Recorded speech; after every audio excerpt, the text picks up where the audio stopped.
আগামী জাতীয় সংসদ নির্বাচনে কালো টাকার ব্যবহার বন্ধে ব্যবস্থা নেবে অর্থ মন্ত্রণালয়। একথা বলেছেন অর্থ উপদেষ্টা ডক্টর সালেউদ্দিন আহমেদ। তবে এটা নির্ভর করবে রাজনীতিবিদদের উপর। বুধবার জাতীয় পেনশন কর্তৃপক্ষের ইউ পেনশন অ্যাপের উদ্বোধনী অনুষ্ঠানে তিনি একথা বলেন। বিস্তারিত থাকছে স্টাফ রিপোর্টারের প্রতিবেদনে। উপদেষ্টা বলেন, কোনো ব্যক্তি বা দলের কথায় নির্বাচন বন্ধ হবে না। আগামী জাতীয় নির্বাচন সুষ্ঠু ও সুন্দর করার লক্ষ্যে অর্থ মন্ত্রণালয় সব ধরনের সহায়তা করছে।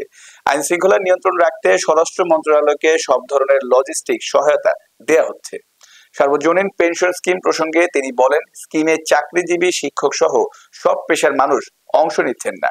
এটি কেন হচ্ছে এবং মানুষের অনীহা কোথায় সেটি খতিয়ে দেখতে হবে। স্কিমে কোনো ভুল বা ত্রুটি থাকলে তার সংশোধনের ব্যবস্থা নেওয়া হবে, জানিয়ে উপদেষ্টা আরো বলেন, পাশাপাশি সর্বজনীন পেনশন স্কিম নিয়ে আরো প্রচারের উদ্যোগ বাড়াতে হবে।